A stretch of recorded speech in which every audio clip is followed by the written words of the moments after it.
So I want to the hopeful elect out there. I got like probably 10, 15 minutes at the most to try to get this out. It's gonna be a quick lesson.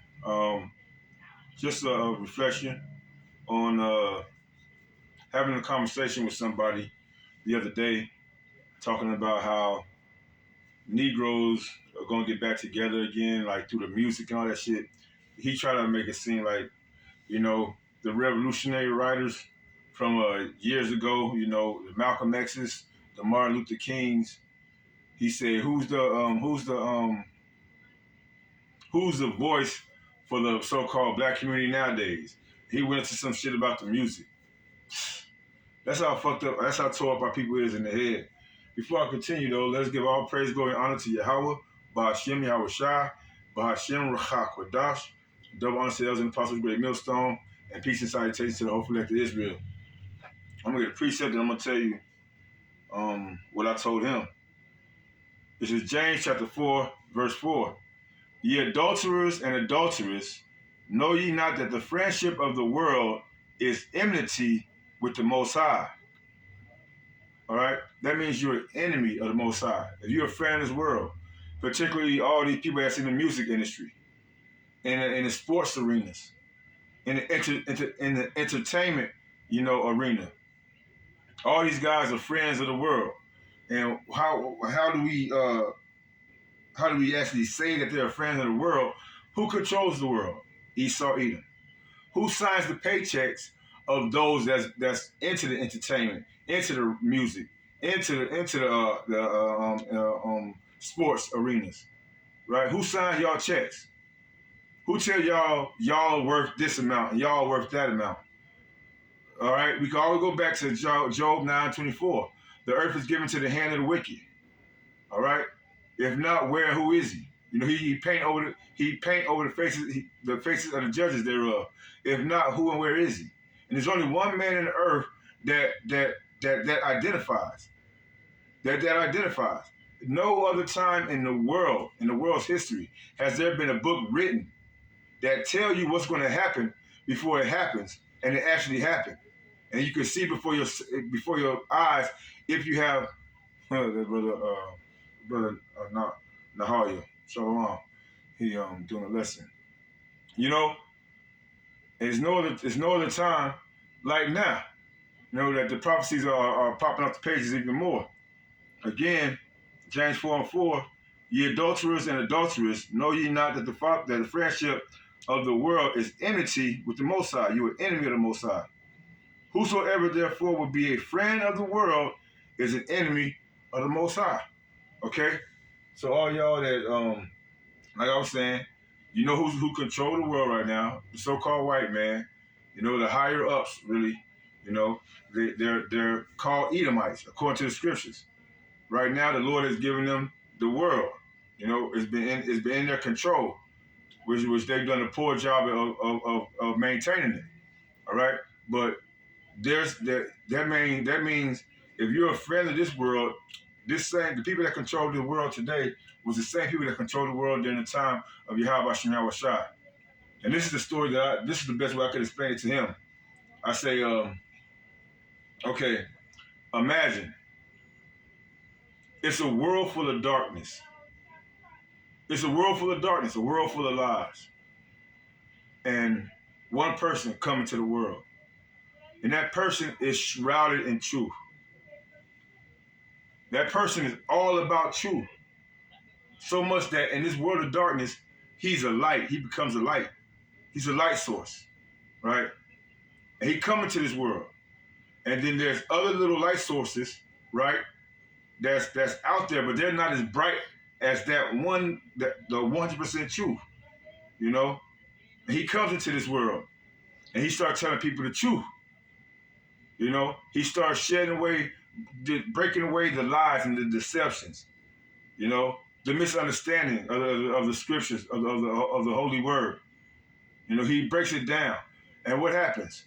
You have a whole army of darkness that's going to come up against that truth because the dark cannot be a part of the light. But you got some of those individuals that's being enlightened, That one individual that's full of light, that's full of truth, is Yahweh Shai. And then he has the disciples, the apostles, the little ones, right? The first fruits that's gravitating to that light, you know. And then what happened? They take the light out. All the workers of iniquity, all the workers of all the evildoers, they take the light out, right? And then they take out the other little lights, you know, that begin to be bigger lights, and start to bring more and more people into the fold, you know. It's happening again, and it's not by no way of music. Your music is not gonna it's not gonna bring the people gonna destroy the fabric of darkness.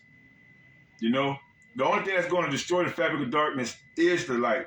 Starting with Yahweh Shai. He's the ultimate light. Let me get that Thessalonians. I didn't even bring it up, but that's a good point too. I got about 10 minutes, 5-10 minutes. I'm trying to squeeze 10 minutes out of it.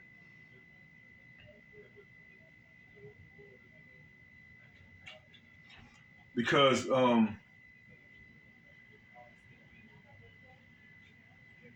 me just get it. 2 Thessalonians chapter 2.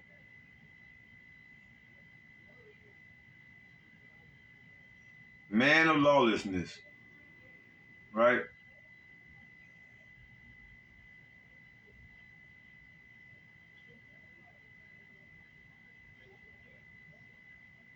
I'm gonna start here first. Start at verse 3. Let no man deceive you by any means, for that day shall not come except there come a falling away first, and that man of sin be revealed, the son of perdition. All right, that day shall not come. What's that day? The end. All right, the day when Yahweh Shai is gonna appear. You know, that day is not gonna come until the son of perdition be revealed. And how's he being revealed? By that spark, that light, that truth. Because when Yahweh Shai, when they thought they killed Yahweh Shai, right, and he came back, before he left, he said, I'm gonna leave you a comforter, you know, and that was that spark of light, the Holy Spirit, right, and then the book was closed up for a while for us to go through all the prophecies to get to these last moments of prophecy, right? We had to fulfill the prophecy of Genesis chapter 49, right? We had to fulfill that prophecy had to come to light, right? The prophecy of the Roman Catholic Church, Daniel chapter 7 had to come to life. You know, Revelation chapter 12 had to come to life. You know, where this devil be locked up or you know, under a form of no control for 1,000 years. Then he had to come back out and deceive the whole world again. That had to come to pass, which did. All right. Oh yeah. Yahweh Shai being put on the cross had to happen. You know, his prophecy of telling his people to go into the mountains whenever the Romans come past Jerusalem.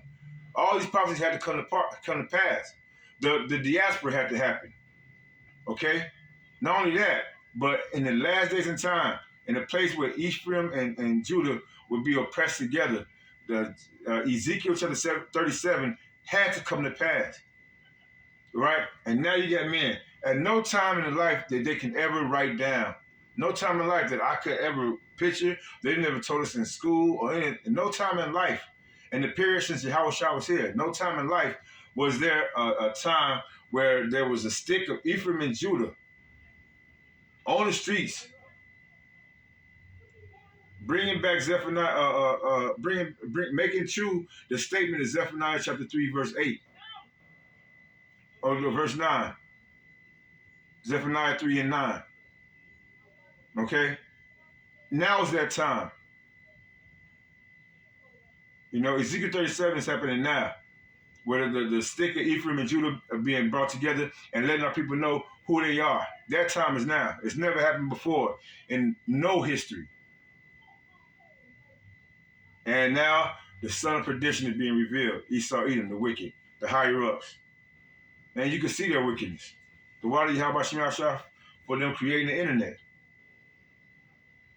All right? Verse 4, who opposes and exalts himself above all that is called the Most High, or that is worship, right? Because what they do, resorting back to Job 9 and 24, they painted over the faces of the judges thereof. You know, no other culture had made movies, books, made it a public, made it a public announcement that they were the people of the Bible, except Esau Edom, the so-called white man. But you read the scriptures, you can't find him in there except for being the son of perdition, except for being the wicked, the son of destruction. That's all you can see Esau in the scriptures being made for. Okay? Started from him receiving his blessing. Started from him being Cain, having the spirit of Cain, murdering his brother.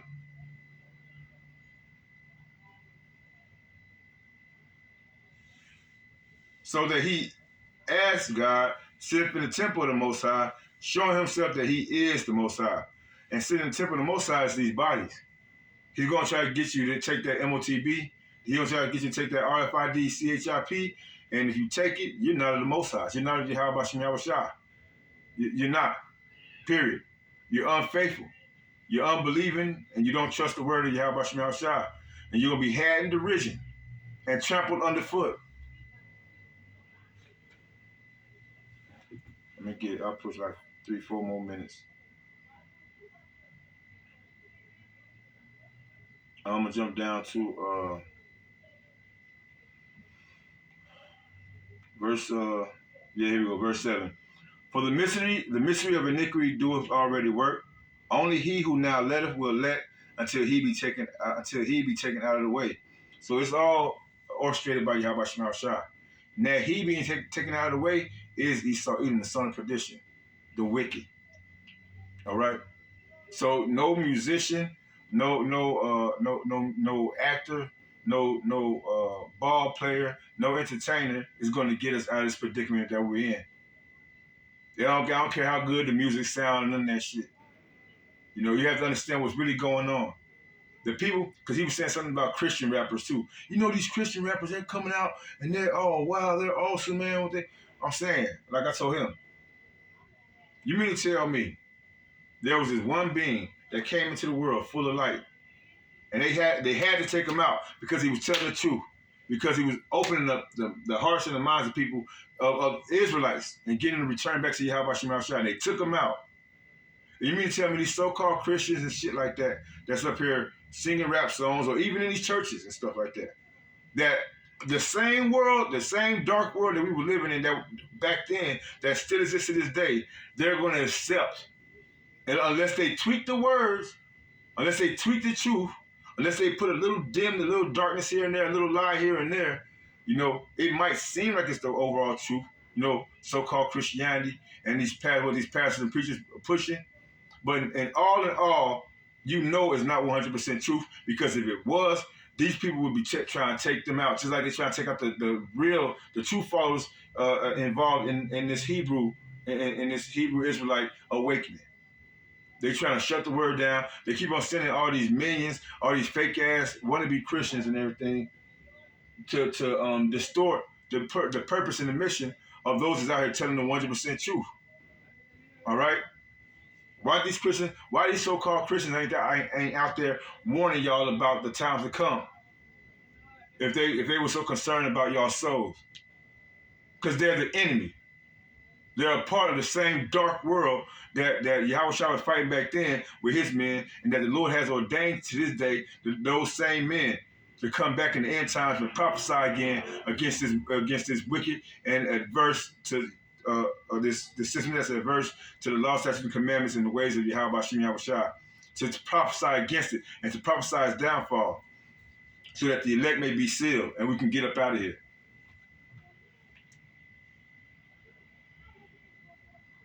This is the point. Verse 8. And then shall that wicked be revealed, whom the Lord shall consume with the spirit of his mouth, with his prophets. They're being consumed with the spirit of his mouth, and shall destroy with the brightness of his coming. Because when Yahweh shall come, there's no more talking.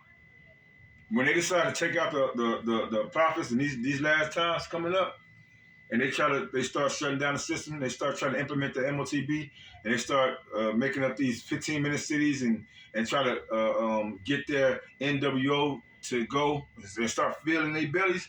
That's when the Lord gonna appear on their ass, pop up on them. He gonna do the ultimate pop up. I'm gonna go here. We did that, James. 1 Corinthians chapter 10 and 21. Now, I don't care how much of a good Christian singer you are and how good it sounds and all that shit. That's not how you pose it. That's not how the Lord said he gonna wake up his people. 1 Corinthians 10 and 21. You cannot drink the cup of the Lord and the cup of devils. You cannot be partakers of the Lord's table and the table of devils. All right? You either have your consolation here and you have your pain in the future, or you have your pain right now, your suffering right now, you're being humbled right now, you're rejecting this world right now, you're not following after the ways of this world. You accept that right now and you receive your just reward when Yahweh shall return. All right? And anyone that's not going to return to Yahweh through Yahweh Shai, they're gonna be met with this reality, and I'm gonna get up out of here.